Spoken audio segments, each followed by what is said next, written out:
Jujutsu Kaisen, ça marche, parce que c'est un manga qui a tout pour réussir. Un bon scénario, de bons personnages, de bons combats, de bons concepts, mais surtout une putain d'animation. D'ailleurs, merci Mappa, merci Mappa. Mais il y a un poteau rose, il s'est inspiré de beaucoup d'œuvres. Pourquoi j'ai dit inspiré au lieu de copier? Parce que ce mot a une connotation trop péjorative pour l'utiliser, et surtout ça veut dire tout et rien en même temps. Mais des auteurs qui s'inspirent d'autres mangas, c'est vu et revu. C'est pour ça que je vais pas que m'arrêter au fait qu'il ait pris des idées par-ci et par-là, mais je vais essayer de pousser l'analyse pour voir s'il n'a fait que s'en inspirer. Cette vidéo fera écho à ce que j'aurais pu dire dans ma vidéo où je parlais de la guerre entre anciens et nouveaux mangas. Du coup, si tu veux savoir de quoi je parle et que ce sujet t'intéresse, vraiment fonce la regarder. En plus de ça, elle est bien. Mais bon, wesh les BG, les charbatteurs, c'est le Crotal, et aujourd'hui on va déterminer si Jujutsu Kaisen est réellement un plagieur. Malgré que cette vidéo est clairement putaclic, c'est un sujet très intéressant que je vais aborder.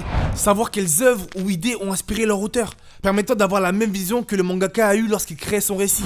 Je tiens à préciser que je me baserai que sur les 24 épisodes qui sont sortis, parce que ces 24 épisodes sont clairement suffisants pour déterminer quelles œuvres ont influencé et guidé la création de Jujutsu Kaisen. Du coup, dans la suite de cette vidéo, je vais citer l'un après l'autre chaque élément et chaque manga qui ont apporté leur pierre à l'édifice à l'histoire de JJK. Aono Exorcist, le concept. Aono Exorcist ou Blue Exorcist est un manga qui est sorti en 2009. Il aura le droit à une version animée en 2011.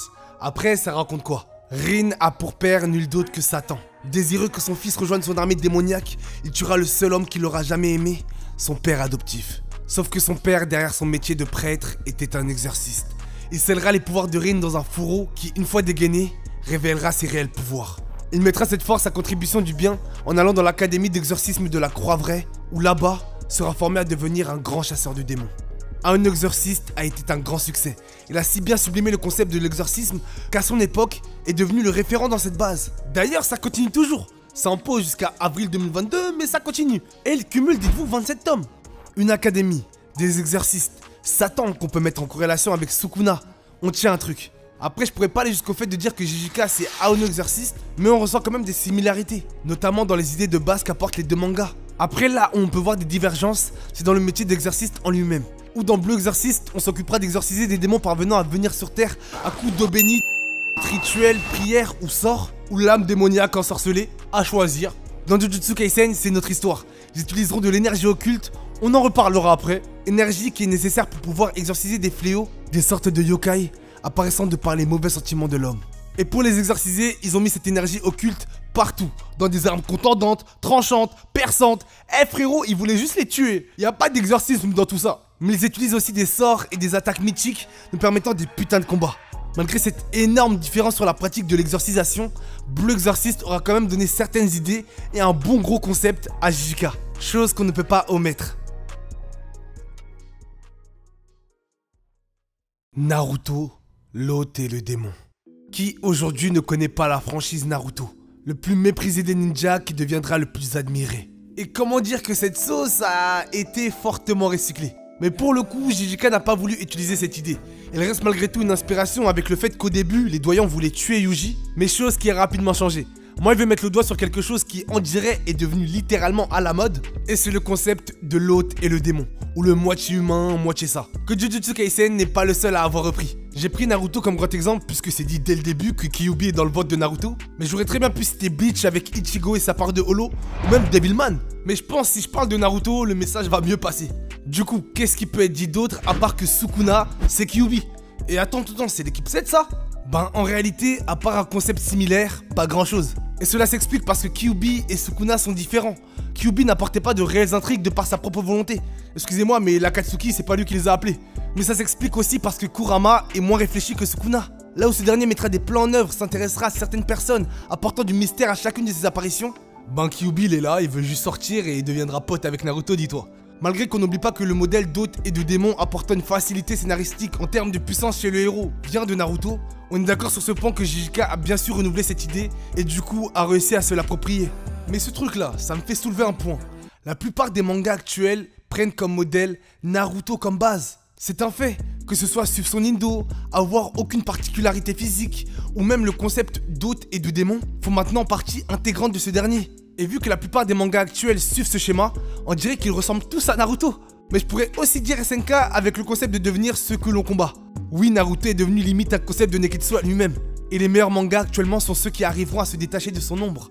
Mais pour revenir à Jijika, lui on dirait arrivera difficilement à se détacher de l'une de ses plus grandes inspirations. Qui pour le coup n'est pas Naruto, mais Bleach, ses personnages et son Bankai. Comment résumer la situation? Tite Kubo, auteur de Bleach, est littéralement le déclencheur qui a donné l'envie à Gege Akutami de faire un manga. Il le dira lors de la double interview entre lui et ce dernier. Et donc maintenant que vous avez cette information qui donnera un sens à ce que je vais dire plus tard, étudions ensemble ce que je dis être les plus grandes inspirations que Gege Akutami a mis dans son manga. Qui là je dis être les personnages et le concept de Bankai de Bleach. Pour pouvoir parler des persos de Jijika, je suis obligé de vous parler très brièvement de leur schéma de construction, qui tourne principalement autour de leur passé, formant ainsi leur caractère et leur personnalité. Vous me direz que ce schéma est pareil pour tous les mangas, sauf que dans Jujutsu, un seul ne respecte pas les codes instaurés. Ce dernier c'est Yuji Itadori, individu placé là pour qu'on découvre à travers ses yeux le monde de l'exorcisme et des fléaux. Bon, je peux pas vous le cacher, c'est le schéma de la plupart des mangas, mais surtout de Bleach. Plein de personnages charismatiques au passé divers et variés qui permettront à eux seuls de rendre la franchise Bleach incroyable. Mais faut savoir que dans Bleach, qu'un seul personnage ne sera suivi que dans le présent. Et c'est Ichigo, exactement comme peut l'être Itadori. Chose qui amène à un plan de construction similaire entre Bleach et Jijika. Attention, je ne dis pas que les caractères de Ichigo et Yuji sont pareils. D'ailleurs, c'est aussi le cas pour tous les personnages de Jujutsu et les personnages de Bleach. Aucun des personnages ne se ressemble réellement, à part pour Aoi Todo, que Gege Akutami a avoué pour façonner son caractère s'être inspiré de Kenpachi. Le schéma Bleach ou ce schéma en général est fait pour marcher. Et pourquoi je dis que ce schéma appartient principalement à Bleach? Parce que c'est lui parmi tous les mangas qui a réussi à mieux l'exploiter. Que ce soit le mec Zarbi, le mec qui porte du rose, ou sinon la meuf que personne n'aime on dirait, ben tous ces personnages auront trouvé leur lecteur. Et c'est ça qui est fort avec Bleach. Et je pense que c'est ça qui a fortement inspiré Gege Akutami pour façonner tous ces personnages. Or du fait aussi que les dessins incroyables de Tite Kubo l'ont fortement inspiré pour tous ses chara-design. Et aussi l'idée des incarnés, vraiment il aurait pu mieux le cacher. Mais il y a aussi une chose qui concrétise réellement le désir que Gege Akutami a de se rapprocher de son modèle qui est Bleach. Et c'est le concept de Bankai, traduit chez Jijika par extension du territoire. Mais ça aussi, comme pour le système d'énergie occulte, on en reparlera après. Là, je vais vraiment pas vous expliquer qu'est-ce que l'extension du territoire. Je le ferai dans la partie suivante. Là, je vais vraiment vous expliquer qu'est-ce que le Bankai, et vous me direz ça vous rappelle quoi. Le Bankai c'est simple, c'est l'aboutissement du pouvoir d'un Shinigami. Y accéder est non seulement très compliqué, mais même une fois atteint, il faut parfois 10 ans pour le maîtriser réellement. Le Bankai c'est une transformation mais surtout une libération. Nous voyons enfin après ces mots, la réelle puissance d'un Shinigami. Et bien sûr le Bankai varie de personnage à personnage, amenant des tops divers et variés, mais surtout une admiration. Quelle joie de voir un personnage libérer complètement sa puissance. Et si vous l'aurez compris, ça aurait été repris par l'idée des extensions de territoire. Bref, je vais pas faire un schéma sinon Jijika va me le pomper comme Bleach, mais c'est pourtant évident. Les schémas en termes d'évolution de personnages et de puissance auront majoritairement été pris de Bleach. Mais savez-vous que c'est pas tout? Est-ce que vous pensez que l'extension du territoire appartient réellement à Jijika?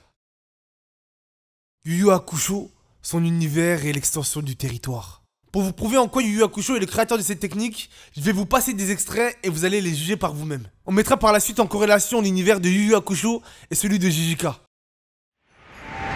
Oh, ça alors, c'est quoi cet espace bizarre? Urameshi, je te souhaite la bienvenue sur mon territoire. Il n'y a pas si longtemps que cela, d'ailleurs, j'ai réalisé que je pouvais générer un espace étrange autour de moi. Et chose très amusante, dans cet espace-là, personne ne peut commettre le moindre acte de violence. Personne. Mais je devais vous faire ressentir les pouvoirs de ces territoires. Comme vous avez pu le constater, la force n'y résout pas tout. Là franchement j'ai plus rien à dire. C'est pas comme si Jujutsu Kaisen avait repris le Kamehameha de DBZ ou le Shoryuken de Street Fighter. Là c'est pas une attaque. En fait c'est parce que c'est plus que ça dans Jijika. Dans Yu Yu Hakusho c'est mis au second plan. Mais le problème c'est que Gege Akutami a mis ce concept ou cette idée au cœur même du récit. Il a avoué s'être inspiré de Togashi. D'ailleurs Yu Yu Hakusho est le précédent manga qu'il a fait avant Hunter x Hunter. Et le truc c'est qu'il a dit s'être inspiré de Togashi, ok, mais au niveau artistique. Il n'a pas dit qu'il s'était aussi inspiré des idées de Togashi. À part pour le Nen où il a dit en interview qu'il s'en était inspiré, mais ça on en reparle après. Et franchement je le comprends pourquoi il a pas dit en interview que voilà les territoires il avait un petit peu repris. Parce que c'est vraiment flagrant. Et maintenant que j'ai tapé, on va dire, mon coup de gueule, expliquons c'est quoi l'extension du territoire dans Jujutsu Kaisen. Et pas besoin d'expliquer cette technique pour Yu Yu Hakusho, parce que c'est la même chose. Juste que ça n'intervient pas au début de l'œuvre comme ça l'est dans Jujutsu Kaisen. Et aussi cette technique n'a pas la même importance et signification entre les deux œuvres. La puissance d'un exorciste ou d'un fléau se révèle de 4 manières. Tout d'abord la force physique qui comprend l'agilité, la durée au combat, le maniement d'armes, et puis la force. Après le corps vient l'esprit et donc comment le fléau ou l'exorciste manipule son énergie occulte. L'union des deux permettra par la suite de réaliser des sorts. Et l'union des trois permettra de réaliser l'attaque ultime dans Jujutsu Kaisen, qui est l'extension du territoire. Qui consiste à étendre une zone grâce à une manipulation de l'énergie occulte qui mettra à votre avantage tous vos sorts et toute votre force physique. Bien sûr, cette zone est régie par des conditions. Je reviendrai sur ça dans la partie suivante. Parce que là, c'est pas le sujet. Ok, on a compris que Gege Akutami s'est fortement inspiré de la technique de Yu Yu Hakusho pour faire son extension de territoire. D'ailleurs, il s'est pas aussi gêné de prendre le même blaze. Mais Jujutsu Kaisen s'est aussi fortement inspiré de l'univers de Yu Yu Hakusho. Tout le monde dit que voilà, il s'est inspiré de Bleach pour son univers, alors que c'est pas le cas. C'est celui de l'ancien manga de Togashi. Plein de mangas se passent dans notre monde. Que ce soit Tokyo Ghoul, Steins Gate, Death Note. Et du coup, pourquoi je dis que JJK s'est principalement inspiré de Yu Yu Hakusho pour son univers? Vous pensez que ma comparaison va s'arrêter au fait que voilà, comme le manga de Togashi, ça se passe dans le monde réel? Alors qu'il y a beaucoup à dire. Ok, il y a ça, mais il y a aussi le rapport aux malédictions. Les démons qu'on peut comparer aux fléaux. Parce qu'il faut pas se leurrer, les fléaux c'est des sortes de démons. Et Sukuna.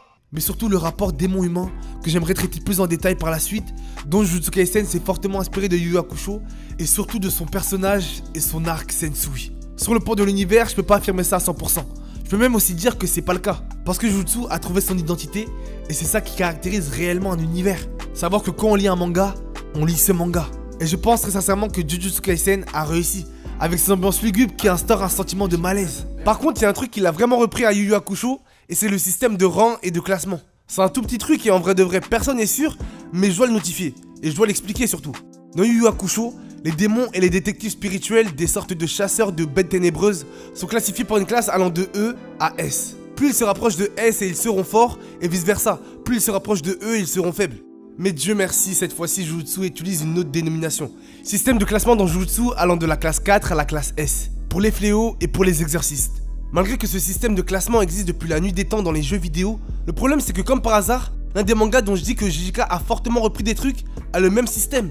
Bref, là on dirait une vieille grand-mère qui dit ouais c'était mieux avant, alors que c'est pas le cas. Juste qu'il y a certaines similarités que j'aimerais mettre au clair entre les deux mangas. Malgré que le truc de rang et de classe est un petit peu tiré par les cheveux, je l'avoue. Là on va enchaîner avec pire. Hunter x Hunter, le nen et ses conditions. Bon, avant j'étais là, j'expliquais raisonnablement, point par point, mais là j'avoue on va plus jouer au jeu des cas de différence qu'autre chose. Contrairement au nen, l'énergie occulte est amenée à apparaître dès le début du récit. Notamment car elle constitue essentiellement les corps des fléaux, ennemis jurés des exorcistes, qui apparaissent à cause d'un afflux énorme de cette énergie. Et pour les combattre, ce sera leur seule arme. Car oui, cette énergie est dans presque chaque être humain, mais qu'une poignée arrive réellement à la contrôler. Et ce sont eux qui affronteront ces sortes de monstres, eux qu'on appelle exorcistes. Avant de parler des corrélations entre nen et énergie occulte, et vous citer leurs différences. Tout d'abord, comme j'ai pu le dire, il y a l'utilisation qui est différente. L'énergie occulte dans Jujutsu Kaisen est principalement utilisée pour combattre les fléaux, ou vice versa, les fléaux l'utilisent contre les exorcistes. Mais dans Hunter x Hunter, le nen qui n'apparaît pas au début du récit, mais en plein milieu de la saison 2 de l'adaptation, ou sinon à partir de la 50aine de chapitres, n'était pas réellement nécessaire au manga. Je reformule, le nen il était là depuis le début, avec Hanzo le ninja, Hisoka, ou sinon les gardes de la famille Zoldyck, mais pourtant l'histoire suivait son cours. Ok, si tu veux devenir un vrai hunter, il faut du nen. Mais regardez Leolio, il vivait sa vie tranquillement parce qu'il n'en avait pas besoin, ou sinon parce que l'histoire n'avait pas besoin de lui. Du coup non, le nen n'est pas nécessaire à Hunter x Hunter, comme peut l'être l'énergie occulte pour Jujutsu Kaisen. Donc du coup ils n'ont pas les mêmes utilisations, mais il y a aussi le système d'appartenance. Pour expliquer, dans Hunter x Hunter il y a 6 catégories de nen. La catégorie qui vous est assignée l'est depuis votre naissance. Mais malgré cela, vous pourrez créer au fur et à mesure de votre existence une technique propre à vous, découlant de la catégorie de nen de votre naissance. Alors que dans JJK c'est pas pareil, vous naissez avec une catégorie et une technique d'énergie occulte propre à votre famille. Pour le mettre en relation avec Hunter x Hunter, c'est comme si vous héritiez d'un Hatsu, rajoutant une différence entre nen et énergie occulte. Où ils divergent encore, c'est aussi dans leur essence. Le nen est l'énergie vitale des individus. Alors que l'énergie occulte, c'est un concentré de tous les sentiments négatifs qu'on peut ressentir. Que ce soit le stress, la peur, la colère ou même le dégoût. Et donc ça va amener à une manipulation différente entre les deux. Ou dans l'énergie occulte, on se rapproche plus d'un Star Wars avec la force, où il faut tout le temps, à chaque moment, garder une mentalité saine pour permettre une manipulation optimale, ce qui demande une extrême concentration pendant un combat. Pour le nen, c'est différent. Entre le N, le In, le Gyo, le Ken, le Ryu, tous ces principes d'utilisation ont été amenés dans Hunter x Hunter pour s'y utiliser à des moments précis de manière optimale, permettre à celui qui les utilise le mieux lors d'un combat, la win assurée. Malgré que certains principes ont été repris par Jujutsu Kaisen. Dans les différences encore, il y a aussi le système d'énergie positif ou sort d'inversion qui est propre à Jujutsu et que moi j'ai trouvé très intelligent de la part de l'auteur. Maintenant on enchaîne avec les corrélations. Comment l'expliquer sans être méchant? Déjà faut citer que l'auteur a déjà dit s'être inspiré fortement du nen pour faire l'énergie occulte, mais je trouve que le mot inspiré est un peu gentil. Déjà au moins il a dit, c'est franchement cool. Mais maintenant je vais vous expliquer en quoi. On commence déjà les comparaisons entre les deux œuvres avec le fait de comment voir son aura, qui va soit se produire naturellement ou soit par un choc. Naturellement de par un travail et des dons innés donnés dès la naissance, ou de par un choc qui va nous permettre de l'observer. Mais comme j'ai pu le dire, il y a aussi certains principes de nen de Hunter x Hunter qui ont été repris dans JJK. Que dis-je? Il a repris tous les principes d'Hunter x Hunter. Que ce soit le Gyo qui permet de concentrer son aura sur une partie de son corps, le In qui permet d'annuler l'émission de son aura, le En qui permet d'étendre son aura, le Shu qui permet de prolonger son aura sur un objet, le Ken qui permet de se protéger via son aura. Mais dans la plupart du temps, dans JJK, ce qui est le plus utilisé, c'est le Ryu. Principe qui consiste à ne pas concentrer son aura sur une partie de son corps seulement, mais l'utiliser via des pourcentages. Par exemple, 80% de son aura va aller dans son poing lors d'une attaque, et 20% du reste de l'aura va permettre de protéger le corps. En plus, dites-vous, après avoir repris tout ça, Gege Akutami se permet de reprendre une technique. Excusez-moi, mais la capacité de Kazumi, c'est la même technique que celle de Nobunaga dans la Brigade Fantôme. Mais là où le nen et l'énergie occulte sont indissociables, c'est dans le concept de serment et de condition. C'est la condition et le serment. La condition et le serment? Oui.